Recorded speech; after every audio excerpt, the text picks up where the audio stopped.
Hello, नमस्ते, welcome. आप सबका बहुत-बहुत स्वागत है मेरे चैनल पे। आज फिर मैं लेके आई हूँ आपके लिए कुछ किचन टिप्स। बारिश का मौसम आ गया है, तो थोड़े काम जो होते हैं वो हमारे ऐसे ही बढ़ जाते हैं। तो आइए बहुत ही यूज़फुल किचन टिप्स आपके लिए लेके आई हूँ। आइए वीडियो शुरू करते हैं। बारिश का मौसम आ गया है और हमारे फ्रिज में ये देखिए मेरे फ्रिज में भी ब्रेड के जो पैकेट हैं वो 3-4 जमा हो गए हैं। किसी में साइड वाला जो स्लाइस होता है वो कोई नहीं खाना चाहता है, वो हैं, किसी में 1 या 2 स्लाइस पड़ी हुई है। इस तरह से फ्रिज में 4-5 पैकेट मेरे इकट्ठे हो गए हैं। तो अगर आपके फ्रिज में भी इस तरह से इकट्ठा होता है तो इन सबको निकाल लीजिए। हफ्ते में 1 दिन ऐसी सफाई ज़रूर कीजिए और सारे ब्रेड के स्लाइस जो हैं उनको निकाल लीजिए। अगर उसका एक्सपायरी नहीं हुआ है तो आप उसको खा लीजिए, और अगर आपको नहीं खाना है तो इसका ब्रेड क्रम्ब्स बना लीजिए और फ्रीज़र में रख दीजिए। और जैसे हम लोग पकौड़े वगैरह बनाते हैं, कटलेट्स वगैरह बनाते हैं, उसमें ये बहुत ही यूज़फुल होता है। बहुत सारे कमेंट आते हैं कि सिंपल जो चावल होता है वो भगोने में या पतीले में कैसे बनाते हैं। तो आइए बहुत ही आसान तरीके से मैं बता दूं, जो बिगिनर्स हैं उनको पता नहीं होता है कि भगोने में चावल कैसे बनाते हैं। कुकर में ही वो उनको आता है, तो मैं बिल्कुल सिंपल तरीका आपको बताती हूँ और बहुत ही कॉमन है।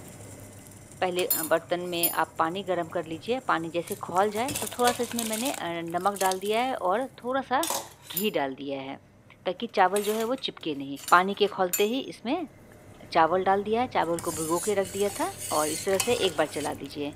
अब क्या करना है, फ्लेम को लो कर देना है और हर 2 या 3 मिनट के बाद एक बार आप इसको चलाते रहेंगे। अगर नहीं चलाएँगे तो क्या होगा कि ऊपर का चावल कच्चा रह जाएगा और नीचे वाला चावल जो है वो ओवर कुक हो जाएगा। तो बीच-बीच में इस तरह से चलाते रहिए। और इसका पानी कब छानना है ये कैसे पता चलेगा, तो एक तो आप चावल को दबा के देख लीजिए, और कब दबाएँगे तो बता देती हूँ कि तो जब आप इसका पानी उठाएँगे ना तो देखिए, ये जो स्टार्च वाला माड़ वाला पानी होता है वैसा जब दिखने लगे तो इसका मतलब है कि अब ये चावल जो है वो पकने को है। अब ये पकने वाला है। अब इसको हम चेक करेंगे। शुरू में चेक करने की ज़रूरत नहीं, बार-बार चेक करने की ज़रूरत नहीं है। जब माड़ वाला पानी आ जाए तो फिर आप चेक करें। ये देखिए, ये मेरा 85% चावल पक गया है।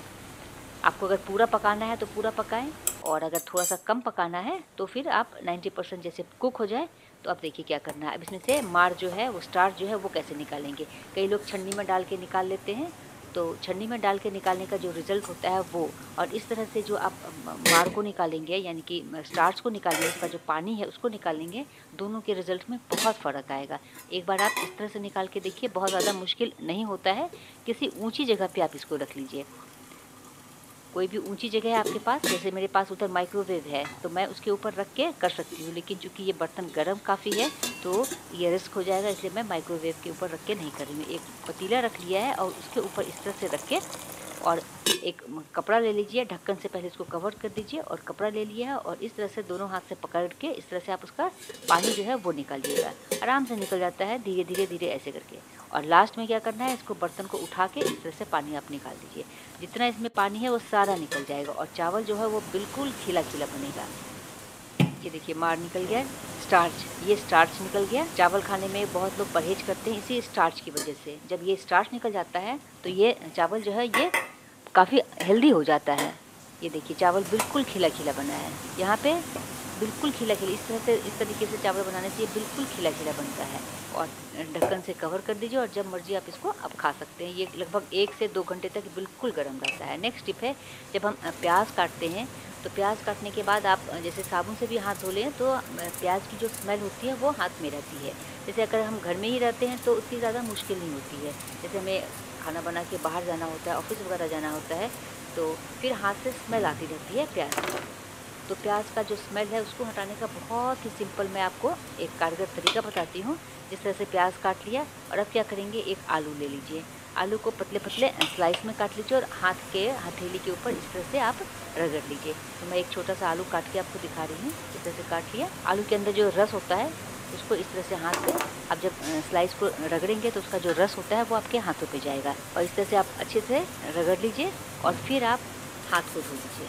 पतले पतले स्लाइस काटेंगे तो उसके जो रस होते हैं वो ज़्यादा निकलते हैं। इस तरह से हाथ को अच्छी तरह से, उसका पूरा रस हाथ में लग जाता है, और हाथ धो लीजिए, बिल्कुल स्मेल नहीं रहेगा। नेक्स्ट टिप है, जब हम मिर्ची काटते हैं मिर्ची काटने के बाद भी सेम प्रॉब्लम होती है। मिर्ची काटने के बाद हाथ में आप साबुन से चाहे जितनी बार भी धो लें, मिर्ची काटने के बाद मिर्ची का जो लहर होता है वो हाथ में रहता है। तो बहुत ही सिंपल है, आपको साबुन वगैरह कुछ लगाने की ज़रूरत नहीं है। घर में सबके हनी होता है, शहद, थोड़ा सा शहद ले लीजिए। जैसे मिर्ची काट ली, आप शहद लगा लिए हाथ में, हाथ को शहद से मल लीजिए। और शहद बहुत ही अच्छा नेचुरल मॉइस्चराइज़र भी होता है, ये आपके हाथ को वैसे भी अच्छा बना देगा। और मिर्ची जो काटी है उसकी जो लहर है वो भी बिल्कुल ख़त्म हो जाएगी। इस तरह से हाथ पानी से धो लिया और कपड़े से पोंछ लीजिए, बिल्कुल आपको मिर्ची की लहर जो होती है वो बिल्कुल हाथ में नहीं रहेगी। नेक्स्ट टिप है, बच्चों के जो कबर्ड होते हैं जिसमें वो बुक्स वगैरह रखते हैं, तो उसमें बहुत सारे ऐसे बुक होते हैं जो बच्चे पढ़ते नहीं हैं, या फिर पिछले क्लास के होते हैं, या टर्म 1 के होते हैं। तो उनको आप ऐसा कर सकते हैं कि जैसे ये ऐसे कार्डबोर्ड के जो बॉक्स आते हैं कार्टून में, आप बंद करके रख दें, और जहाँ पे बुक्स बच्चे रखते हैं उसके साथ में ही रखें, कि जब बच्चे के को ज़रूरत हो वो वहाँ से फटाफट निकाल ले। जिसको बहुत फ्रीक्वेंट पढ़ते हैं तो उसको सेल्फ में रखें, और जिसको थोड़ा पढ़ते हैं, रेफरेंस बुक वगैरह अगर है तो उनको इस तरह के कार्टन में रखें, जिससे कि जगह नहीं लेगा वो, और ये इसमें आराम से रखी रहेगी, और जब ज़रूरत होगी तो सामने ही रखी रहेगी, तो वो वहाँ से निकाल लेंगे। इससे क्या होता है कि कबर्ड में ज़्यादा स्पेस हो जाती है, और जो रोज़ पढ़ने वाली बुक है उसको वो आराम से रख सकते हैं और निकाल सकते हैं। ये देखिए, यहाँ मैंने भी इसी तरह से रखा हुआ है। और इस तरह के जो कार्डबोर्ड आते हैं, इसका बहुत ज़्यादा इस्तेमाल हम घर में कर सकते हैं। मैं तो बहुत ज़्यादा करती हूँ। ये देखिए, ये कार्डबोर्ड को बाहर से इस तरह से मैंने पेपर से, सिंपल पेपर से ही सिर्फ इसको रैप कर दिया है, जो देखने में सुंदर लगता है। और इसमें बहुत सारी हम चीज़ें रख सकते हैं, जैसे कि लॉन्ड्री, हम बैग खरीदते हैं, लॉन्ड्री बास्केट खरीदते हैं कपड़े धोने के लिए, जो हम कपड़े धोते हैं उसको रखने के लिए, तो उसको आप इस तरह के डब्बे में रख सकते हैं। ये देखिए अलमीरा, जिसमें बहुत सारे ऐसे कपड़े होते हैं जिसका हमें फ़िलहाल इस्तेमाल नहीं है। तो इस तरह के जो कपड़े हैं उनको आप अलमारी से निकाल के इस तरह के कूट के डब्बे में रख के, बॉक्स में रख के, ऐसे स्टैक करके एक के ऊपर एक रख के करीने से रख दीजिए। देखने में भी अच्छी लगेगी और आपका जो अलमारी है उसमें भी स्पेस निकल आएगी। नेक्स्ट टिप है, नींबू जब हम बाज़ार से लेके आते हैं तो 3-4 दिन के बाद आप उसको जैसे फ्रिज में रखते हैं या बाहर रखें, कहीं भी रखें, वो सूख जाती है। तो इसको रखने का जो मैं तरीका आज़माती हूँ, मैं आपके साथ शेयर कर रही हूँ। इस तरह का एक मोटा कपड़ा लिया है मैंने। मैंने तो ये कपड़ा बना लिया है सिलाई करके। काफ़ी मोटा कपड़ा है, इसमें इस तरह से ऐसे लपेट दिया है, और अब इसको एक लिफ़ाफ़े में डाल के रखूँगी। ये मेडिसिन वाला लिफ़ाफ़ा है, या कोई सामान हम खरीदते हैं उसके साथ जो लिफ़ाफ़ा मिलता है कागज़ वाला, उसमें करके ऐसे रख दिया है, और ऊपर एक चिमटी लगा देंगे। चिमटी से इसको बंद कर दिया। अब ये बिल्कुल सील पैक हो गया, और इसको आप फ्रिज में रख दीजिए। आराम से 7-8 दिन के बाद भी जब आप नींबू को निकालेंगे तो ये बिल्कुल एज़ इट इज़ रहेगी, बिल्कुल फ्रेश रहेगी। तो ये तरीका आप ज़रूर आज़माइएगा, ये बहुत ही कारगर है। नेक्स्ट टिप नींबू को लेके ही है। जब हम नींबू का इस्तेमाल कर लेते हैं, उसके जो छिलके बचते हैं उसमें भी नींबू की रस होती है। तो ये तो मैंने बाहर ही रख दिया था, आप एक कंटेनर में, डब्बे में करके इसको फ्रिज में इकट्ठा कर लीजिए। जब थोड़ा-सा इकट्ठा हो जाए, फिर आप इसका क्या 2-3 इस्तेमाल है। एक मैं आपको अभी शेयर कर रही हूँ आपके साथ।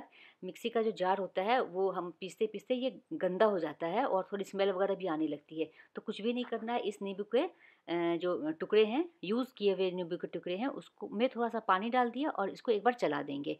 तो आपका जो जार है उसमें से स्मेल निकल जाएगा, ये बिल्कुल सुंदर साफ-सुथरा बन जाएगा। जब हम कंटेनर खरीदते हैं किचन आइटम्स रखने के लिए, तो किस तरह का कंटेनर खरीदें? बहुत ही सिंपल वाला मैं आपके पास 2 दिखा रही हूँ। कंटेनर तो कई तरह के बाज़ार में मिलते हैं, लेकिन जैसे ये देखिए, ये बिल्कुल गोल में है, और दूसरा जो है, दूसरे का शेप देखिए वो अलग है। ये जो राउंड वाला है, इसके ऊपर जैसे एक के ऊपर एक ऐसे करके रख दें तो जगह भी कम घेरेगा, और आराम से एक के ऊपर एक रख रही है। और दूसरा वाला जो डब्बा है, इसके ऊपर देखिए, दूसरा जब मैं रखती हूँ तो उसका जो बैलेंस है वो बिगड़ जाता है, यानी कि इसके ऊपर दूसरा नहीं रख सकते हैं। तो इस तरह का आप कंटेनर लें जिसके ऊपर दूसरा रख दें और स्टैक करके रखें, तो ये जगह भी कम घेरेगा और मेरा काम भी हो जाएगा। तो इस 2 कंटेनर को खरीदते समय थोड़ी-सी बातों का ध्यान रखना ज़रूरी है। तो आज की वीडियो यहीं तक। उम्मीद है आपको पसंद आई होगी। वीडियो अच्छी लगी हो तो लाइक ज़रूर कर दीजिएगा, शेयर कर दीजिएगा। फिर मिलेंगे एक नए वीडियो में। Thanks for watching.